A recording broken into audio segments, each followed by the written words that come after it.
it's time for us to get started. Tonight, we are going through chapters 6 and 7, which resonated with so many people. We are here with our author, Authortdotgrow. Hey, girl. Hey, girl. So these chapters were super powerful. Would you say so, Adrian? Yes, ma'am. Yes, I'm ready to. When I tell you notes and highlights, ready. Yes. All right, well, let's jump in. Let's start with you, Toya, and talk to us about this quote and why you chose it. Because as y'all know, I love me some Mother Iyamba. Okay, I know most people in our community don't be feeling her, and you know the way she do things, but I love her. I was so devastated when when Fix My Life ended. That's my girl. But for real, I do love her for real. But the quote itself, it really resonated with me. Because it talks about, talking about our relationship with our mothers, and specifically to the book, like it's always a lot of talk about, how, a woman can't raise a man. But on the flip side of that, like how often do we consider what is our role? Like what are we responsible for? In the life of our boys, in, taking them from a child, adolescent to, adulthood, what role do we play? Like, do a lot of people really like deep dive into, that role? Yes, that's powerful. And I like the way you talked about the process of, that was one of the first things I underlined, of course, process for the legacy of our descendants. That is powerful. That's super powerful. My mother, she be spitting, as the young people say, the hip hop folks say. They say because I'm so out of the realm, I have no idea. I was just about to say that one. I'm not sure. Well, you know what they do? They be spinning them bars. Yeah. No, don't make us sound old.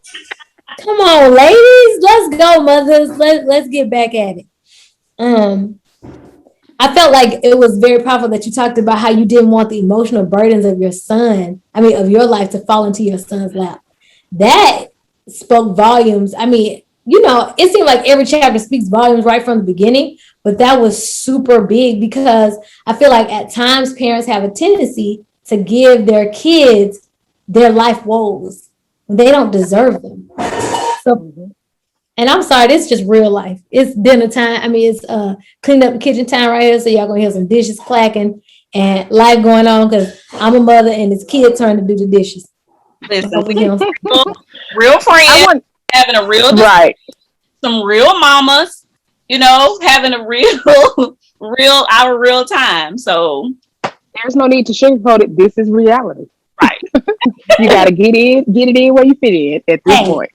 And now is the time. All right, then. So but I do want to add to what you said, Tracy, about that. That was the first thing I underlined because I put down that I think as adults, we don't think about our emotional burdens and the role they play or how our children are affected by it.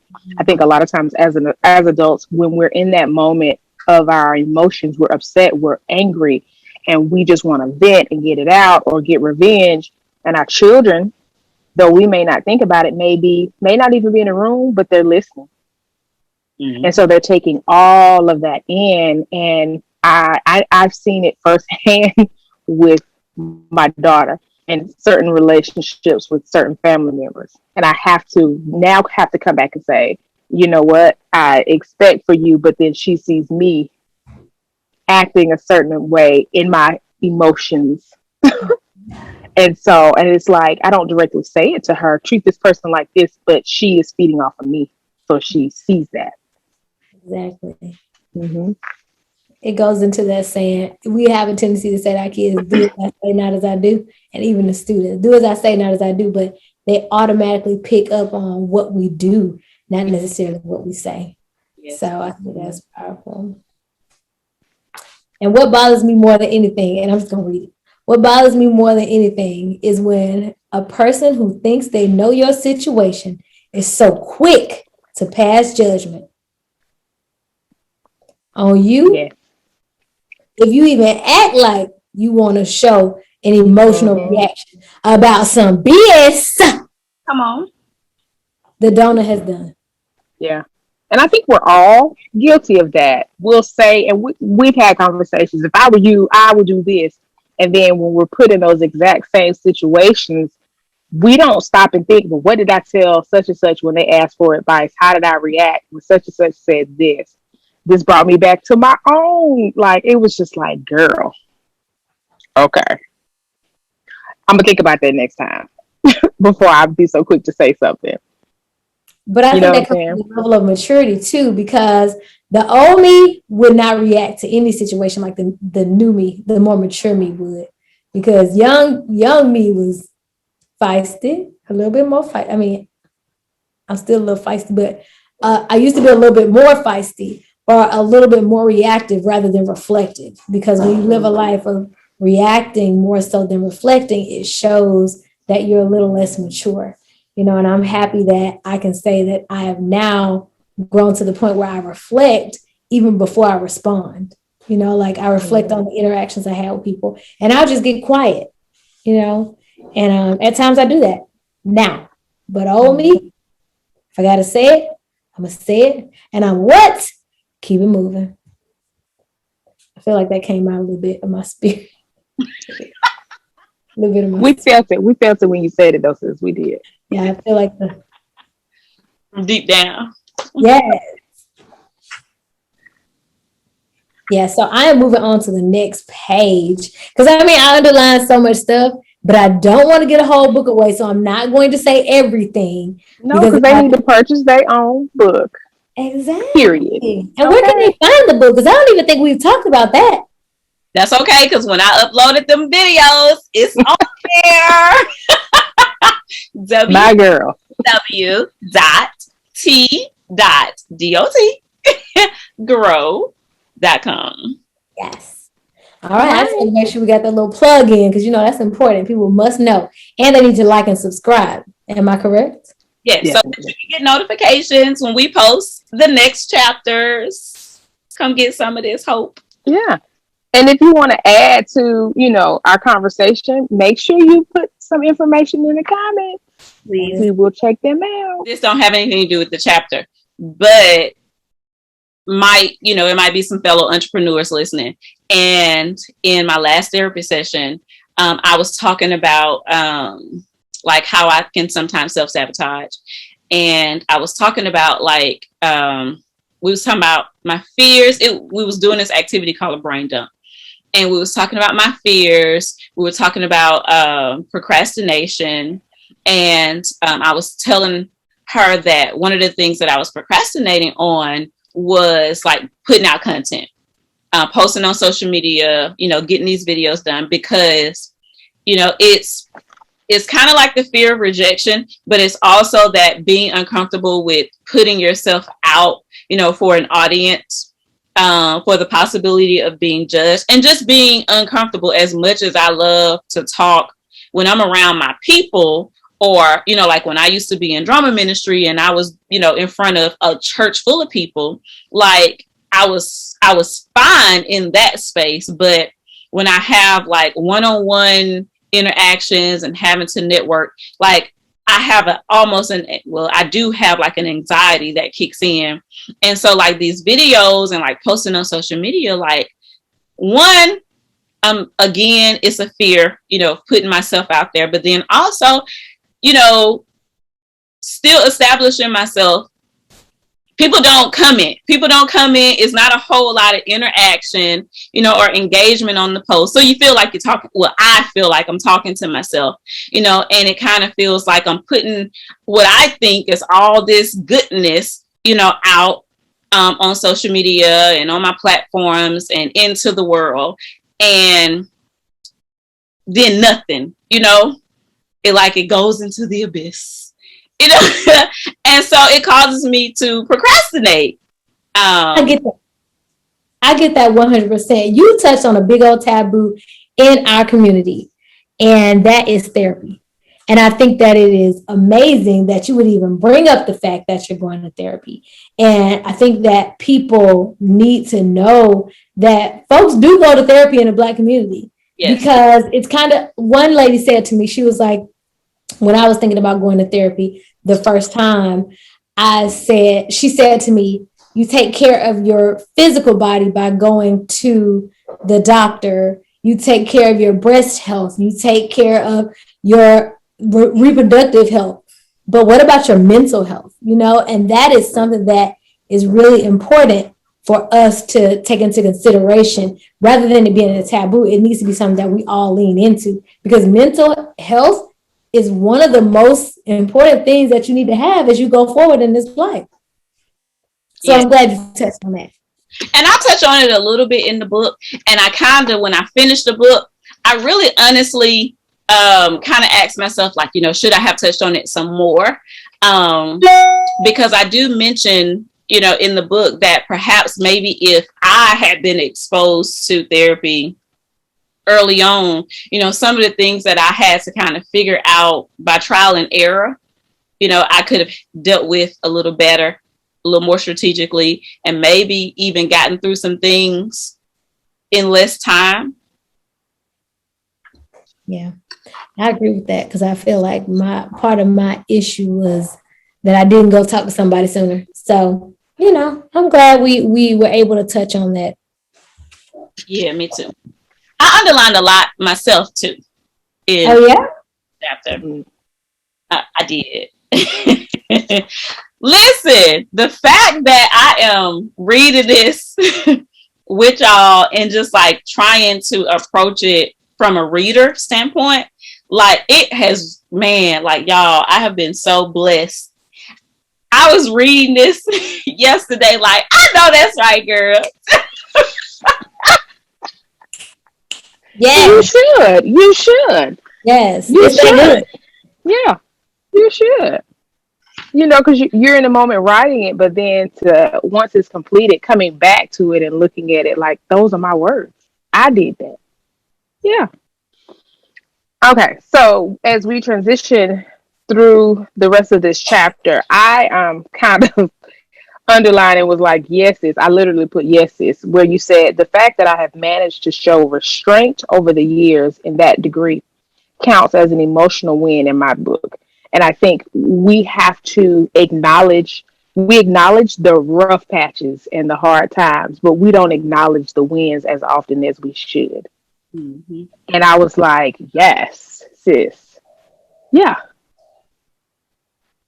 I think sometimes we are told so much, you're not doing this right, you're not doing that right, you're not doing this. And so we've become accustomed to always pointing out the negative, but never acknowledging the positive.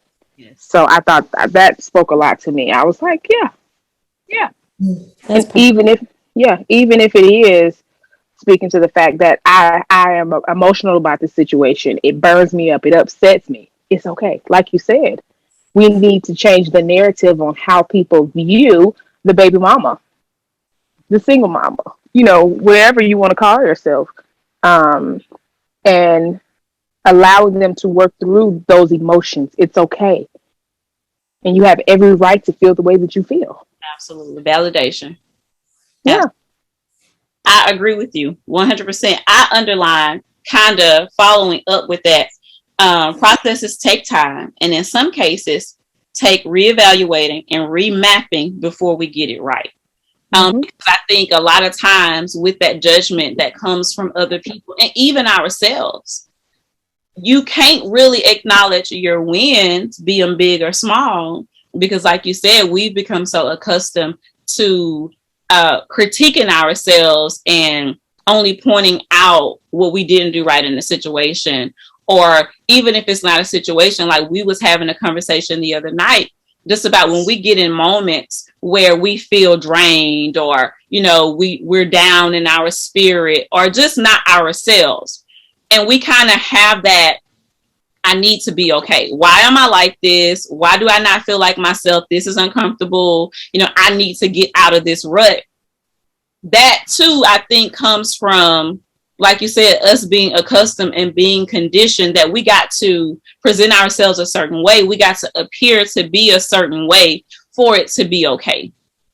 But processes take time. If we are really going to experience true healing from the things that have hurt us and the traumas that we have experienced, we've got to, again, back to what we were saying before, show ourselves grace and kind of redefine what that looks like for us and how we, instead of critiquing ourselves, I'll say affirm ourselves more and be open to even the little bitty win and kind of redefine what are the wins. Sometimes it takes a whole lot of energy just to not have a complete come apart.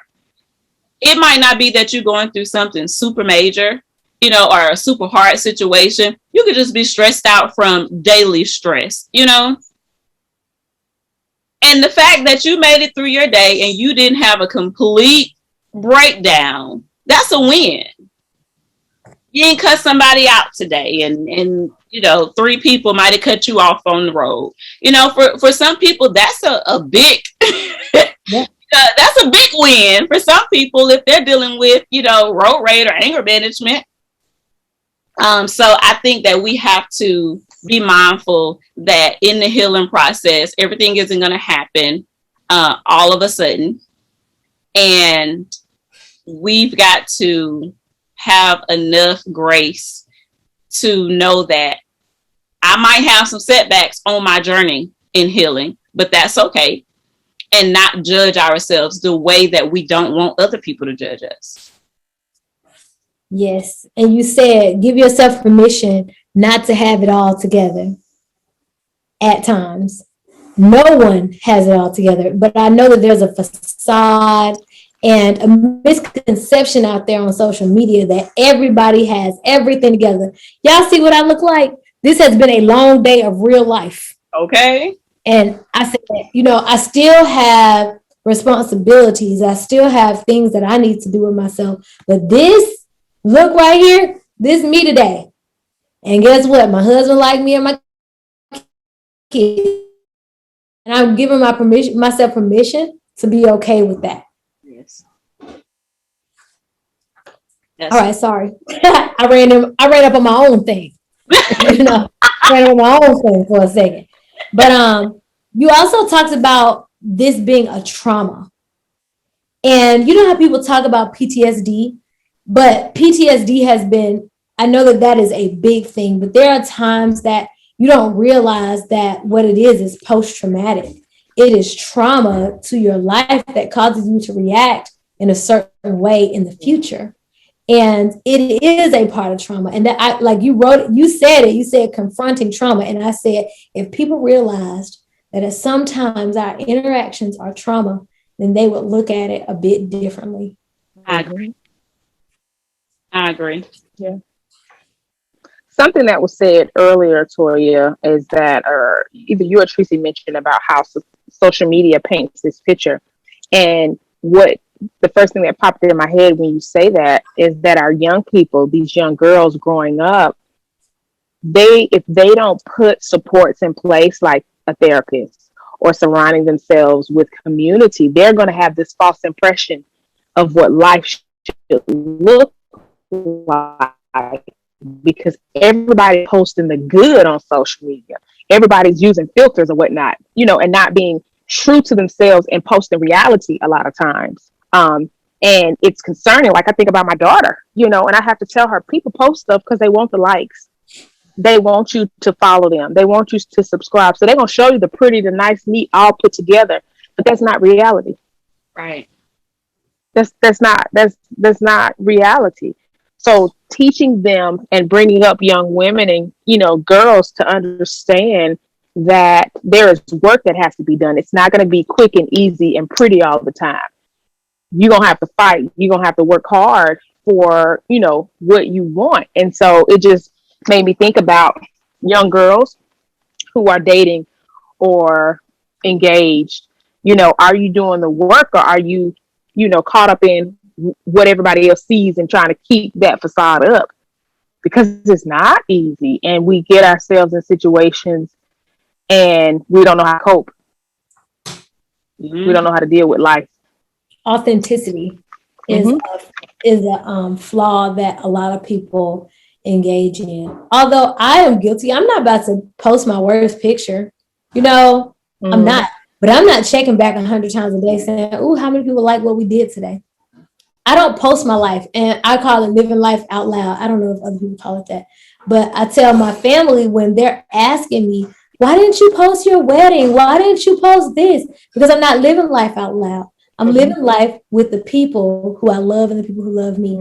You know, because I'm not going to put all the good on there, and I'm not going to put all the bad on there. Please know that there are things in my parental relationship, my relationship with my son's parent, that it hasn't always been like peaches and cream.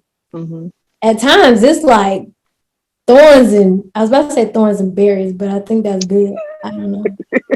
Thorns and something, you know? But now we're at the point where if we hit a thorn, we still reach the rose, you know? It's not always beautiful, but we have gotten to the point where we're able to have cordial conversations. We can disagree positively in a positive light. Like, I don't agree with what you said because, or I don't agree with this for our son because, and we're okay with that, you know? But it doesn't happen like that from the beginning. It doesn't happen like that from the start. It takes a lot of work. My son is 13 years old. It takes a lot of work. And when you have two people who are willing to work together, then it makes it easier. But if you have one that is not willing to work with the other, it makes things so difficult. Yes, and it causes dissension and unhappiness for all the parties involved. And the most important one is the child. Yes, absolutely. Absolutely. Sorry. Now, I feel like that gives us a great closure to chapter 6 and moving to chapter 7, because I'm super excited about chapter 7. First of all, because you opened up with Tupac. Hey. And Tupac be ready to. Hey, I took mine off early. You know what I'm saying? Let's go. And that's exactly how I felt about this chapter. Hey. But I mean, I had to go back and reread because I felt like I skimmed it the first time, and then we got on the call. She was like, "Oh, I was ready," and I'm like, "Wait, I don't think I did a comprehension check. What a comprehension check? Gotta reread." Hey, like, I'm getting off. I'll be back. And then I came back, and I was like, "What we need to do?" Sorry, I fell back into old Tracy. I was just about to say, where we meet up at? Where you're all black. Hey. And we've done it before. I mean, excuse me. Wait a minute. It wasn't us. Wasn't. Page number 33. If everybody